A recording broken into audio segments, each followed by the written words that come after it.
Assalamualaikum warahmatullahi wabarakatuh. Perkenalkan, nama saya Jualita Makarimesa dari Prodi PPI semester 3. Izin untuk menyampaikan materi yang telah saya rangkum.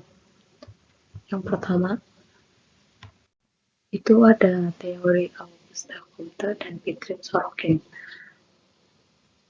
Beliau lahir di Montpellier, sebuah kota kecil di bagian barat daya dari negara Prancis, pada tanggal 19 Januari 1798 dan meninggal di Paris, Prancis pada tanggal 5 September tahun 1957 bertepatan pada usianya yang masuki 59 tahun. Ia merupakan seorang ilmuwan Prancis yang dijuluki sebagai bapak sosiologi. Ia dikenal sebagai orang pertama yang mengaplikasikan metode ilmiah dalam ilmu sosial. Teori Comte melihat masyarakat sebagai suatu keseluruhan organik. Metode penelitian empiris harus digunakan dengan kenyataan bahwa masyarakat merupakan bagian dari alam seperti halnya gejala fisik. Selanjutnya,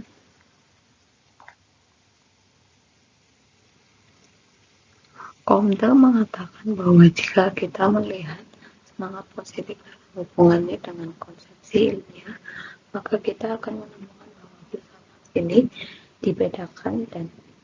dibedakan dari metafisik teologis oleh kecenderungannya untuk menisbihkan ide-ide yang dipandang mutlak. Pokok pandangan Comte yang demikian agak angkuh ini dipandang wajar untuk sosiologi masa kini. Tetapi Comte mengatakan bahwa tidak mungkin menunggu semua fakta tersedia sebelum merumuskan suatu hukum teoritis. Selanjutnya, ada analisis komparatif melahirkan suatu metode yang khusus untuk gejala sosial yang memungkinkan suatu pemahaman mengenai hukum dasar perkembangan sosial. Tujuan Comte adalah menunjukkan kesatuan ini dengan menganalisa dasar-dasar filosofis dari semua ilmu. Menurutnya, semua ilmu itu sama seperti nampak dalam 3 tahap pemikiran teologis, metafisik, dan positif. Yang pertama ada tahap teologis. Tahap ini merupakan periode terlama dalam sejarah karena awal mula perkembangan akal budi memakai bahasa keagamaan yang belum adanya penguasaan atas makhluk lain. Tahap ini pun dibagi menjadi 3 periode, yaitu yang A ada periode fetisisme merupakan bentuk pikiran masyarakat yang mengkritik kepercayaan atas sosok atau bangsa halus yang turut hidup bersama kita. Ini terlihat pada zaman purba, di mana mereka mengadakan upacara penyembahan roh halus untuk meminta bantuan maupun perlindungan. Yang B ada periode polietisme. Periode ini masyarakat telah percaya akan bentuk para penguasa bumi, yakni para dewa-dewa yang terus mengontrol semua gejala alam. Selanjutnya, C ada periode monoteisme. Semakin maju pemikiran manusia pada periode terakhir ini, muncul kepercayaan akan satu yang tinggi pada abad pertengahan, kepercayaan akan Tuhan yang berkuasa penuh atas jagat raya, mengatur segala gejala alam dan takdir makhluknya. Terus yang kedua ada tahap metafisik, tahap transisi dari teologi ke tahap positif, di mana segala gejala sosial terdapat kekuatan yang dapat terungkapkan, ditemukan dengan akal budi. Namun di sini belum adanya verifikasi, meskipun penerangan dari alam sendiri, tapi belum berpangkal pada data empiris. Jadi bisa dikatakan masih pergeseran cara berpikir manusia. Yang ketiga ada tahap positif. Di tahap ini gejala dijelaskan secara empiris namun tidak mutlak, tapi pengetahuan dapat berubah dan mengalami perbaikan seiring intelektual manusia sehingga dapat diterapkan dan dimanfaatkan. Akal budi penting, tapi harus berdasarkan data empiris agar memperoleh hukum-hukum baru. Yang A. Hubungan antara tahap-tahap intelektual dan organisasi sosial. Argumentasi-argumentasi Comte untuk menjelaskan hubungan-hubungan secara terperinci menekankan bahwa dalam tahap teologis, dukungan dari otoritas religius yang mengesahkan adalah perlu untuk menanamkan disiplin sosial yang perlu untuk kegiatan militer. Munculnya masyarakat industri dirangsang oleh pertumbuhan ilmu selanjutnya, pengetahuan ilmiah yang merupakan dasar kemajuan teknologi yang memungkinkan perkembangan industri. Selain periode teologis, keluarga merupakan satuan sosial yang dominan. Comte mengetahui bahwa perubahan dari satu tahap ke tahap yang lain tidak pernah terjadi secara tiba-tiba, sehingga merupakan suatu garis pemisah yang sebelumnya yang memperlihatkan suatu tahap yang baru. Selanjutnya, prinsip-prinsip keteraturan sosial. Satu sumbangan sosial Comte dari tahap perkembangan progresif adalah bahwa mereka mementingkan konsensi intelektual, konsensi terhadap kepercayaan, serta pandangan dasar selalu merupakan hal utama untuk solidaritas dalam masyarakat, karena manusia dimiliki secara berpikir teologis, di mana kepercayaan agama mendorong setiap individu untuk mendisiplinkan dalam mencapai tujuan atau harapan yang mengatasi kepentingan individu tersebut dan meningkatkan perkembangan ikatan emosional yang mempersatukan individu dalam ketatanan sosial. Satuan masyarakat adalah bukan individu melainkan keluarga, karena keluarga individu pertama yang diperkenalkan kepada masyarakat. Tingkat keakraban dengan keluarga begitu tinggi, insting dari individu dibentuk oleh perasaan sosial yang dominan di dalam keluarga. Hal-hal tersebut menurut Comte sebagai suatu dasar utama keteraturan sosial. Contoh lain juga dipengaruhi oleh pembagian pekerjaan dan kerjasama ekonomi. Individu menjalankan kegiatan ekonomi untuk memenuhi kebutuhan individu, tetapi ketika pembagian kerja muncul partisipasi individu dalam kegiatan ekonomi untuk menghasilkan kerjasama, kesadaran akan saling ketergantungan, dan muncul ikatan-ikatan sosial baru atas dasar itu. Selain itu mendorong individu untuk memiliki sifat individualisme yang mengancam solidaritas sosial. Di sini peran pemerintah diharapkan untuk bisa mengatur pembagian kerja. Selanjutnya, ada teori kemajuan menurut Comte versus teori siklus perubahan budaya menurut Sorokin. Perbedaan pandangan antara Sorokin dan Comte yaitu Comte mengusulkan suatu model linear yang berkulminasi pada munculnya masyarakat positif, sedangkan Sorokin mengembangkan model siklus perubahan sosial. Artinya dia yakin bahwa tahap sejarah cenderung berulang dalam kaitannya dengan mentalitas budaya yang dominan tanpa membayangkan suatu tahap akhir yang final. Persamaan pandangan tersebut ialah sama-sama memusatkan perhatiannya pada tingkat analisa budaya, dan keduanya menekankan sangat pentingnya gaya intelektual, cara memandang dunia atau bentuk-bentuk, pengenalan pola-pola organisasi sosial, serta perilaku manusia. Yang A, ada pandangan Sorokin mengenai integritas sosial dan budaya. Sorokin lebih memusatkan pada arti, nilai norma, dan simbol sebagai kunci untuk memahami sosial budaya. Juga menekankan saling ketergantungan antara pola-pola budaya masyarakat sebagai suatu sistem interaksi dan kepribadian individu. Tingkat tertinggi budaya integritas saat memiliki arti logis dan sebaliknya. Sorokin tidak menyatakan bahwa interaksi dan berinteraksi menurut arti ini. Sebenarnya secara eksplisit, dia menyebut himpunan pada tingkat budaya dan sosial sebagai kumpulan unsur-unsur yang tidak berintegrasi dalam pengertian kasual maupun penuh arti logis kecuali berdampingan saja menurut ruang dan waktu. Dia menunjukkan bahwa banyak di dunia sosio budaya itu disusun dari himpunan-himpunan itu saja. Selanjutnya ada melihat Sorokin sebagai ahli organis tanpa asumsi positif adalah penolakannya untuk membatasi konsep mengenai kebenaran pada data empiris sebaiknya dia menunjukkan pada suatu kerelaan untuk menerima konsep kebenaran dan pengetahuan yang bersifat multidimensi dengan data empiris memberikan sebagian pengetahuan.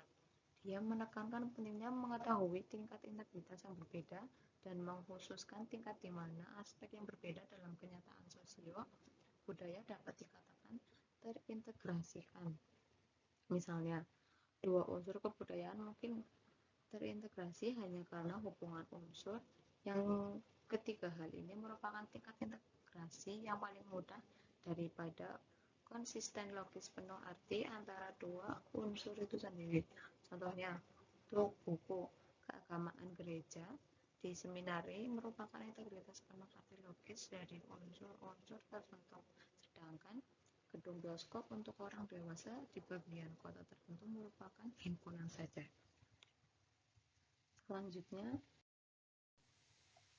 ada tipe-tipe mentalis budaya.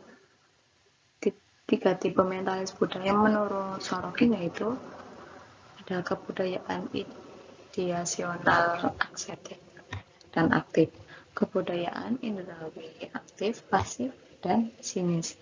Yang terakhir ada kebudayaan campuran dibagi menjadi kebudayaan idealistis dan ideasional tiruan.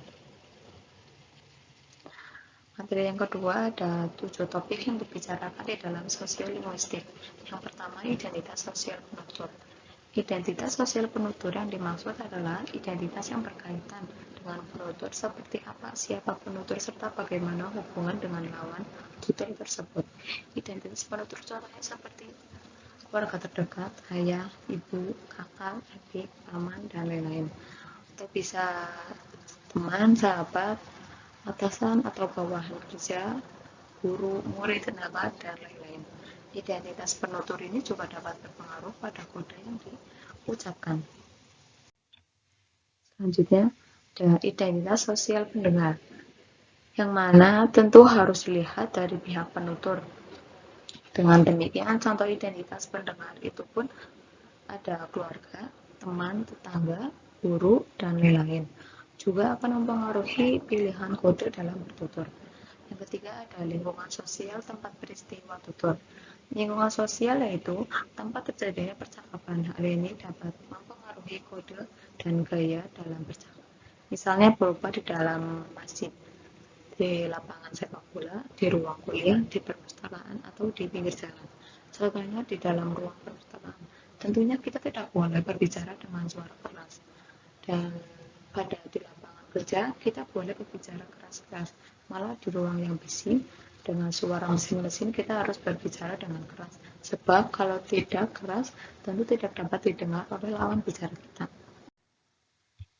Selanjutnya ada analisis sinkronik dan diakronik dari dialek-dialek sosial, berupa deskripsi pola-pola dialektik sosial itu baik yang berlaku pada masa tertentu atau yang berlaku pada masa yang tidak terbatas. Dialek ini digunakan penutur sehubungan dengan kedudukan mereka sebagai anggota kelas-kelas sosial tertentu di dalam masyarakat. Yang kelima ada penilaian sosial yang berbeda oleh penutur terhadap pelaku bentuk-bentuk ujaran. Maksudnya, setiap penutur tentunya mempunyai kelas sosial tertentu di dalam masyarakat.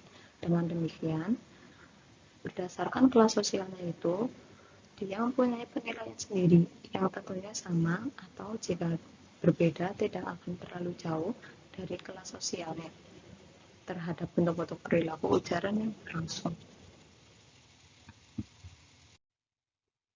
Selanjutnya ada tingkatan variasi dan ragam bahasa. Maksudnya bahwa sehubungan dengan heterogennya anggota suatu masyarakat tutur, adanya fungsi sosial dan politik, bahasa, serta adanya tingkatan kesempurnaan kode, maka alat komunikasi manusia yang disebut bahasa itu menjadi sangat variasi. Setiap variasi, entah namanya dialek, varietas, atau ragam mempunyai fungsi sosialnya masing-masing. Yang ketujuh ada penerapan praktis dari penelitian sosiolinguistik. merupakan topik yang membicarakan kegunaan penelitian sosiolinguistik untuk mengatasi masalah-masalah praktis dalam masyarakat. Misalnya, masalah pengajaran bahasa, pembakuan bahasa, penerjemahan, mengatasi konflik sosial, akibat konflik bahasa, dan sebagainya. Yang ketiga ada fungsi bahasa mikro. Fungsi mikro merupakan fungsi bahasa yang terkait dengan individu secara pribadi dan untuk kepentingan yang bersifat pribadi. Fungsi mikro meliputi yang pertama ada fungsi nalar, fungsi emosi, fungsi komunikatif, fungsi perekam, fungsi pengidentifikasi, fungsi faktis, dan fungsi memberi rasa senang. Untuk yang pertama itu ada fungsi nalar, yakni fungsi bahasa yang digunakan sebagai alat berpikir manusia membutuhkan bahasa untuk menyampaikan segala yang dipikirkan. Fungsi ini sangat terlihat dalam proses manusia memproduksi ujaran baik dalam bentuk tulisan. Dari produksi yang dihasilkan tersebut akan terlihat kelogisan pemikiran seseorang.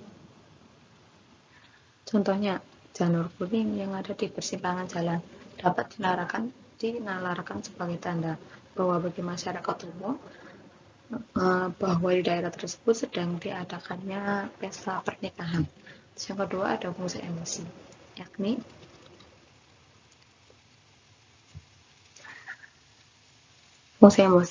fungsi bahasa yang digunakan untuk menyampaikan perasaan. Segala yang dirasakan manusia tidak akan diketahui oleh orang lain apabila tidak ada alat yang digunakan sebagai penyampainya. Untuk itulah dalam fungsi ini terlihat fungsi bahasa yang dapat digunakan sebagai alat penyampai segala perasaan manusia, baik suka, marah, cemas, maupun perasaan yang lain. Contohnya perasaan senang. Wah, hari ini rasanya senang sekali bisa makan es krim lagi karena kemarin sedang sakit. Ada perasaan marah, aku akan menjadi cerminmu. Jika kamu sudah mengecewakanku, maka aku juga akan begitu. Apa yang kamu perbuat juga akan aku perbuat. Selanjutnya ada fungsi komunikatif, yakni fungsi bahasa yang digunakan sebagai alat komunikasi antara penutur dengan mitra tutur sehingga tercipta sebuah proses interaksi. Tujuan utama adanya fungsi ini adalah karena setiap orang membutuhkan informasi. Contohnya, menggunakan bahasa untuk mengekspresikan minta tolong, meminta maaf, menerima, menolak, dan sebaliknya kita membutuhkannya untuk memahami apa yang mereka sedang komunikasikan. Yang keempat ada fungsi perekam, yaitu fungsi bahasa yang digunakan sebagai pencatat hal-hal penting yang mungkin bagi setiap individu berbeda. Contohnya seperti catatan arsip, buku-buku kepustakaan, buku rekening bank, dan catatan yang lain. Misalnya, ada bukti bahwa tulisan pertama sistem tadinya dikembangkan di Tengah Timur pada awal tahun 4000 sebelum Masehi. Pada sistem penulisan awal berbentuk gambar mewakili hal-hal yang mereka maksud secara bertahap berkembang menjadi alfabet dalam bentuknya yang sekarang. Terus yang kelima ada fungsi pengidentifikasi, yaitu fungsi bahasa yang digunakan untuk mengidentifikasikan segala hal yang ada di sekitar manusia. Manusia dapat mengidentifikasi benda-benda maupun peristiwa yang terjadi di lingkungan karena setiap peristiwa tidaklah sama. Fungsi faktis yaitu fungsi bahasa yang digunakan dalam menjaga hubungan sosial. Bentuk fungsi faktis ini sama dengan disebut oleh Jenderal dengan fungsi interaksional, yakni bahasa digunakan sebagai alat berinteraksi seperti menyapa. Selain menyapa, proses basa-basi yang sering dilakukan manusia guna menjaga hubungan sosial pun masuk dalam fungsi ini. Contohnya, suasana hari ini bagus. Bagaimana kabarmu? Permisi, Tuan atau Nyonya yang terhormat. Dia sungguh-sungguh dalam membantu tetangganya yang sedang diminta pertolongan. Yang ketujuh, ada fungsi memberi rasa senang, yakni fungsi bahasa yang digunakan untuk memberikan rasa senang kepada mitra tuturnya. Contohnya bisa memberi ujian atau mengucapkan ucapan selamat atas pencapaian yang telah diraihnya. Baik, sekian pemaparan materi yang dapat saya sampaikan. Kurang lebihnya saya mohon maaf. Assalamualaikum warahmatullahi wabarakatuh.